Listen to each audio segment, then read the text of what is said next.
বাস্তবায়ন করতে চান, বাদল ভাইয়ের কণ্ঠে কণ্ঠ মিলিয়ে আমিও বলতে চাই, আমরা একজন না, দুইজন না, 18 লক্ষ কর্মচারী যদি 18 লক্ষ কর্মচারী যদি আমরা কর্মবিরতিতে যাই। আজকে আমি শুনলাম একটা মিনিস্ট্রিতে যে যেখানে প্রতিদিন 60টা ফাইল আসছে, আজকে দেখি 10টা ফাইল এসেছে। 60টার জায়গায় আজকে 10টা ফাইল এসেছে। আমরা এটা চাই না, আমরা চাই 60টার জায়গায় আরো 80টা ফাইল আসুক। আমরা আপনাদেরকে দ্বিগুণ গতিতে কাজ করব। শুধু একটা আবেদন, আপনারা আমাদেরকে কষ্ট দেন না, এই কালো আইনটা আমাদের ঘাড়ে চাপিয়ে দিয়ে আমরা এটার ভার সহ্য করতে পারবো না। আমাদের মধ্যে যখন বিস্ফোরণ ঘটবে, তখন আপনারাও এই বিস্ফোরণ ভার সহ্য করতে পারবেন না। এবং আজকে এই সমাবেশে অনেক মহিলা সহকর্মীরা এখানে সমবেত হয়েছে। আমরা পরবর্তী প্রোগ্রামে তাদেরকে অনুরোধ করব, আপনারা আপনাদের হৃদয় থেকে একজন ভালো প্রতিনিধি আমাদের সাথে কথা বলার সুযোগ করে দেবেন। কিন্তু আমি মাঝে মাঝে খেয়াল করে দেখেছি, যখন তখন যার তার হাতে মাইক্রোফোন চলে যায়। দয়া করে আমার আর বাদিউলের সাথে কথা না বলে কেউ মাইক্রোফোন হাতে দিবেন না, কারণ একটা বিশৃঙ্খল সৃষ্টি হলে দায় দায়িত্ব আসে আমার ঘাড়ে আর বাদিউলের ঘাড়ে।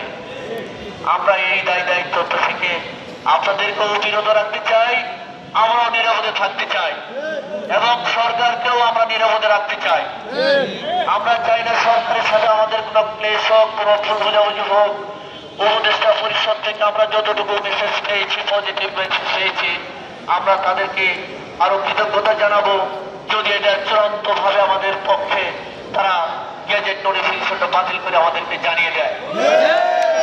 আমি শেষবার মতো আবারও বলছি, সরকারের কাছে, মাননীয় প্রধান উপদেষ্টার কাছে ইতিমধ্যে অবহিত হয়েছে যে সরকারের উচ্চ পর্যায় থেকে সাধারণ সচিব মহোদয়ের নেতৃত্বে একটি কমিটি গঠন করা হয়েছে। আজ 3টার সময় তাদের সাথে আমাদের বৈঠক হবে। আশা করছি সেখান থেকে একটা ভালো রেজাল্ট আসবে। এরপরে আলোচনার মাধ্যমে যে সমাধান আসবে আপনাদেরকে জানিয়ে দেওয়া হবে। আর যদি কোন প্রকার ভিন্ন উদ্দেশ্য বা আমাদের দাবির প্রতি অশ্রদ্ধা প্রদর্শন করা হয়, আগামীকাল থেকে আমরা কর্মবিরতিমূলক কঠিন সিদ্ধান্ত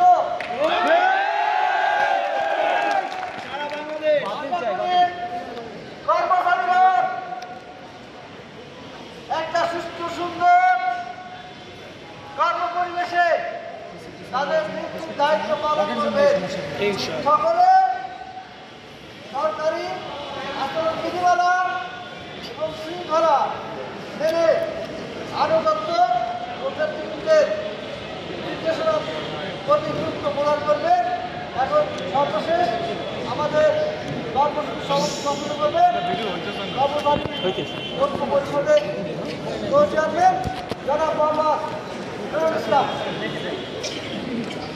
ধন্যবাদ সকলকে। আমরা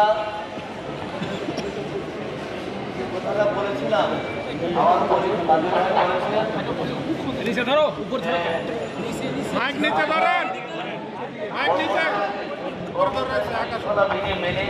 লোক তো নিচে আমাদের কাজ করবো, কিন্তু দাবি দেওয়া আদায় করা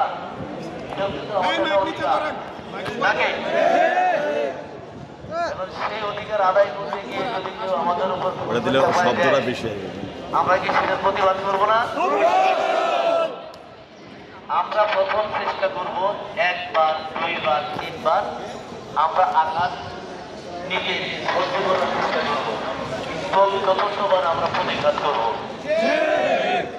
কারণ আমরা যতটুকু আশ্বাস পেয়েছি যে আজকে হয়তো একটা ভালো খবর পেতে পারি। বাদল ভাই বলেছে যদি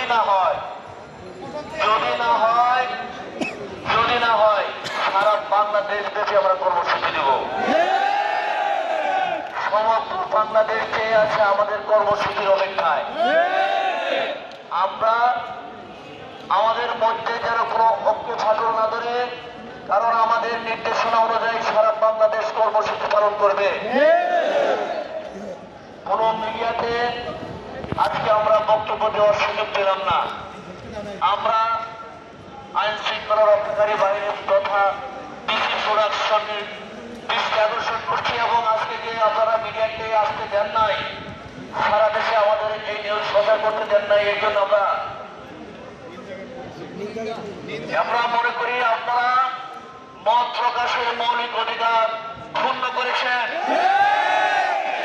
আমরা চাই পরবর্তী প্রোগ্রামগুলিতে আমাদের সামনে মিডিয়া থাকবে। আমরা কথা দিচ্ছে আমরা এখানে কোনো উশৃঙ্খল বা অসৌজন্যমূলক কথাবার্তা বা আচরণ বা বিশৃঙ্খলা পরিবেশ সৃষ্টি করবো না। বাট আমরা চাই আমাদের বক্তব্য, আমাদের দুঃখ, আমাদের কষ্ট, আমাদের দাবি আমরা সারা দেশবাসী কর্মচারীকে 18 লক্ষ কর্মচারীর মাঝে আমরা ছড়িয়ে দিতে চাই। আজকে যেমন হাইকোর্ট নেমেছে, ঢাকা মেডিকেল নেমেছে, পরিকল্পনা কমিশন নেমেছে, শিক্ষা ভবন নেমেছে, সমাজ সেবা অধিদপ্তর নেমেছে, এরকম সারা বাংলাদেশ থেকে আমাদের কাছে খবর আসছে। সরকারের প্রতি আমাদের উত্তপ্ত হওয়ার আকুল আবেদন, আকুল নিবেদন করে গেলাম। ইনশাল্লাহ সামনের দিনগুলিতে করবো। দয়া করে আমাদেরকে বিশৃঙ্খল পরিবেশ তৈরি করতে বাধ্য করবেন না। আমরা ভালো থাকতে চাই, আপনাদেরকে ভালো রাখতে চাই, আপনাদেরকে সহযোগিতা করতে চাই, আপনাদেরকে সম্মান করতে চাই, আপনাদেরকে সম্মান করে আমরা দেহ পেতে চাই, আপনাদের আশীর্বাদ পেতে চাই, আপনাদের সাথে আমরা এক পরিবারে একীভূত হয়ে আমরা কাজ করতে চাই। আমাদের মধ্যে কোনো দ্বিধাদ্বন্দ্ব করবেন না, এবং সর্বোচ্চ রাষ্ট্র গঠনে আমরা সার্বিক সহযোগিতা করতে চাই। আমাদের কর্মসূচি লিখে দেওয়া হলে আপনারা আমাদের কর্মসূচি লিখে যা পাবেন সুশৃঙ্খলভাবে পালন করবেন। আজকে এই গরমের মধ্যে অনেকক্ষণ আপনাদেরকে বসিয়ে রেখেছি, এই জন্য আমাদের এই ঐক্য ফোরাম থেকে দুঃখ প্রকাশ করে আপনাদের কাছে ক্ষমা চেয়ে আমাদের আগামীকাল 10:30টায় আমরা আবার সমবেত হব। সেখানে আমরা স্পষ্টভাবে সব উল্লেখ করে আপনাদেরকে জানিয়ে দেবো। আমরা বসে বসে থাকবো না, কাল 10:30টায় আমরা জানিয়ে দেবো। 10টায় সকাল 10:30টায় আমরা আজকের মতো সুন্দরভাবে সুশৃঙ্খলভাবে আমরা কাছে নেমে আসবো। আপনারা বুঝতে পারছেন? আগামীকাল কয়টায়? 10:30টায়। এটা বাদল হয় এবং আমরা আমাদের দুজনেরই সিদ্ধান্ত যে আমরা 10:30টায় নেমে ওপেন ডিসকাস করবো আপনাদের সাথে। সম্পূর্ণ বাতিল করতে হবে, আংশিক না পুরো বাতিল। নজরুল ভাই কিন্তু আমাদের গ্রুপটি চালাই বেশি, আমরা দুজন কিন্তু তার সাথে শেয়ার করি। বাট নজরুল ভাই গ্রুপটা আপনারা প্রকাশ করবেন। আজকে মতো সবাইকে সবার কাছে কৃতজ্ঞতা জানিয়ে